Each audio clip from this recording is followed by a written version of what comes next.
Bab 156. Tuan Pagoda, aku akan memanggil leluhur. Di bawah kaki Gunung Lingsu. Sander mendadak menatap ke arah jauh, karena ada seorang pak tua dan remaja berjalan dari sana.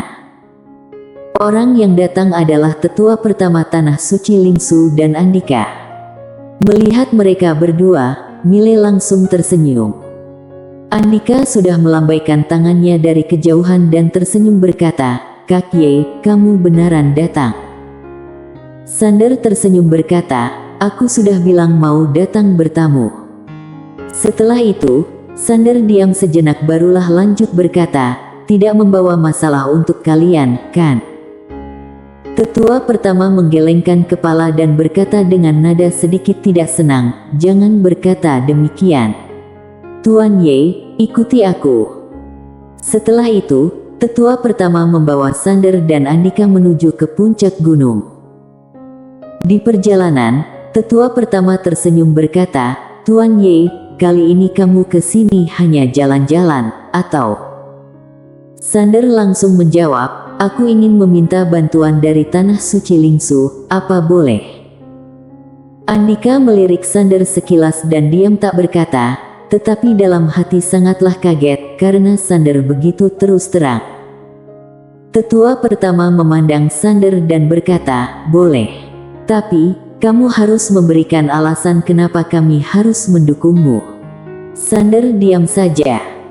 Tetua pertama berkata dengan serius, "Tuan Ye, jujur saja, aku pribadi sangat suka denganmu. Tapi, kamu juga tahu, masalah ini memiliki banyak kaitan dengan yang lain, berhubungan dengan masa depan Tanah Suci Lingsu. Oleh karena itu, kamu seharusnya mengerti maksudku, kan?"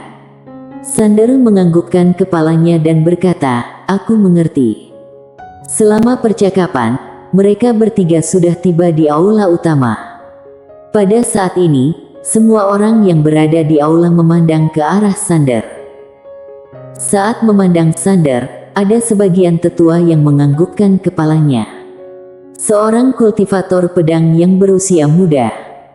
Kaisar pedang termuda di alam semesta Guanxuan sekarang ini, juga ada kemungkinan bisa memecahkan rekor yang dimiliki oleh Natalie Ye, sang kaisar pedang agung. Sayangnya, musuhnya adalah orang pilihan takdir. 1000 tahun yang lalu, setiap jenius yang hidup di satu zaman dengan orang pilihan takdir, pasti akan tertekan. Termasuk dua dewa Budo juga tidak bisa melampaui kehebatan dari orang pilihan takdir. Orang pilihan takdir, identitas yang membuat orang sangat putus asa. Sudah ditakdirkan menjadi sosok yang tak terkalahkan. Semua orang menghela napas. Medika yang duduk di tengah pun menenangkan pikiran dan hati lalu tersenyum berkata, "Selamat datang, Tuan Ye." Sander memberi hormat dan berkata, "Ketua Zhang, maaf merepotkan." Medika melihat Sander dan tersenyum saja. Jika ingin mendapatkan dukungan dari Tanah Suci Lingsu, maka harus memiliki modal yang kuat. Sander berpikir sejenak dan berkata, "Senior, bolehkah berbicara empat mata denganmu?" Medika menganggukkan kepalanya. Dia melambaikan tangan, seketika para tetua langsung berjalan keluar. Tetua pertama juga berjalan keluar, tetapi Sander tersenyum berkata, "Tetua pertama dan Kak Andika, kalian tetap di sini saja." Mereka berdua menganggukkan kepalanya. Medika menatap Sander, kemudian Sander mendadak membuka telapak tangannya. Seketika energi yang kuat langsung menyelimuti semua orang yang ada di sini. Medika langsung bangkit berdiri dan berkata dengan kaget, "Dewa Budo, kamu adalah Dewa Budo." Suaranya bergetar. Tetua pertama dan Andika yang berdiri di samping juga kaget. "Dewa Budo, apa-apaan ini? Bukannya kamu adalah kaisar pedang? Kenapa kamu malah menjadi Dewa Budo?" Pada saat ini, Sander berkata dengan tenang, "Aku dengan ilmu pedang menjadi Dewa Budo." Mereka bertiga pun terdiam. Beberapa saat kemudian, Medika berjalan kiri dan kanan, karena hal ini benar-benar membuatnya gila. Sialan. Benar-benar menakjubkan. Kaisar Pedang sudah merupakan jenius yang luar biasa, merupakan sosok yang sangat menakutkan. Sekarang tak disangka orang ini juga menjadi Dewa Budo. Sudah menjadi Kaisar Pedang dan Dewa Budo. Talenta seperti ini seharusnya lebih menakutkan dari Master Pedang Dunia. Sialan. Siapa yang sebenarnya adalah orang pilihan takdir? Apakah orang yang berada di depannya ini barulah orang pilihan takdir? Medika sudah mulai menggila, karena hal ini sudah di luar pemikirannya. Sander berdiri diam menunggu reaksi mereka. Dia tahu, jika ingin meminta bantuan orang lain, maka harus menunjukkan nilai guna sendiri, kalau tidak, atas dasar apa orang lain mau membantumu. Dunia ini memang memiliki perasaan, tetapi juga ada untung dan rugi. Jika tidak ada untung dan rugi, tidak ada orang yang akan membantumu. Pada saat ini, Medika menatap ke arah tetua pertama. Tetua pertama menganggukkan kepalanya. Medika berkata dengan serius, "Tuan Ye, teknik pelatihan, aset pelatihan, kamu mau yang mana? Katakan saja, segala yang kami miliki, pasti akan berikan padamu." Sander malah berkata, "Aku harus pergi dari sini." Medika tercengang dan berkata, "Kenapa?" Sander tersenyum berkata, "Jika aku di sini, hanya akan membawakan masalah untuk kalian. Kalian hanya perlu membantuku secara diam-diam, tidak perlu secara terang-terangan. Jika aku gagal, juga tidak akan membawakan pengaruh besar kepada kalian."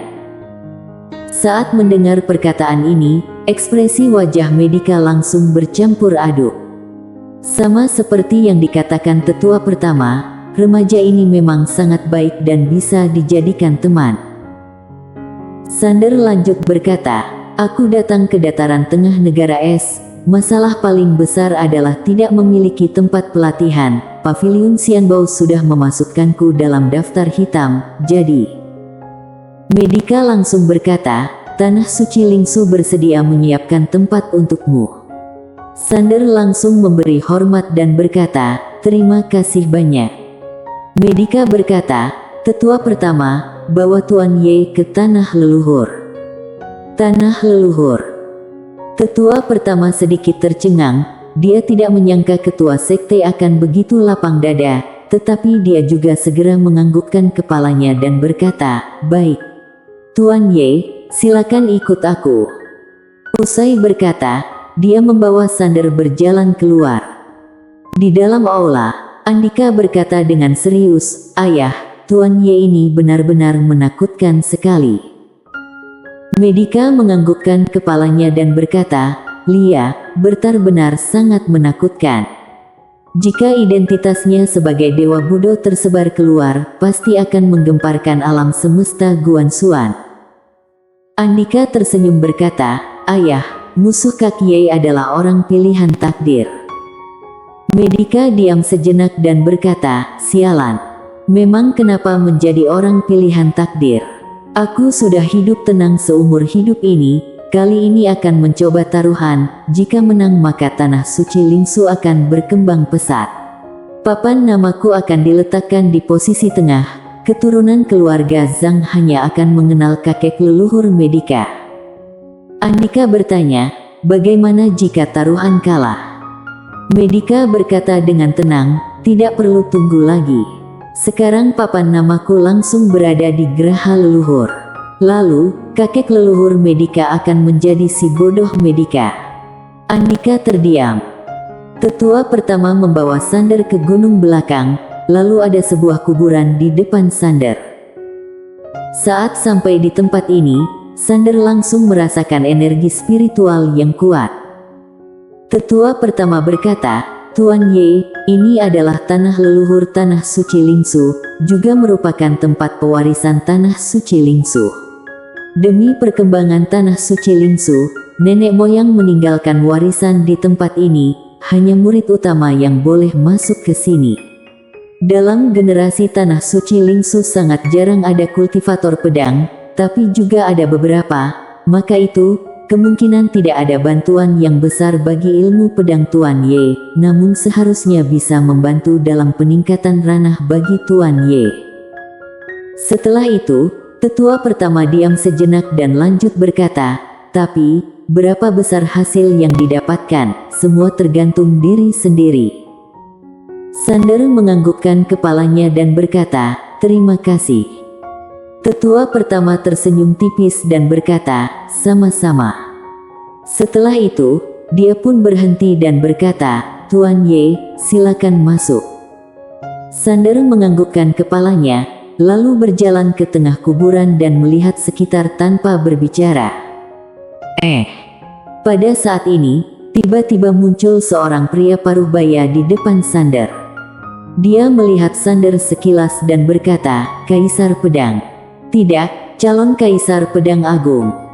Calon Kaisar Pedang Agung.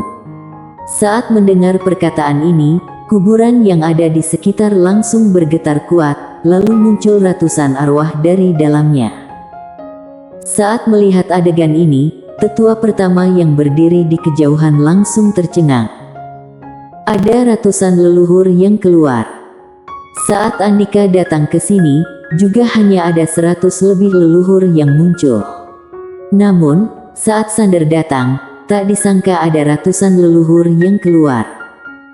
Sander juga sedikit tercengang. Ada begitu banyak leluhur.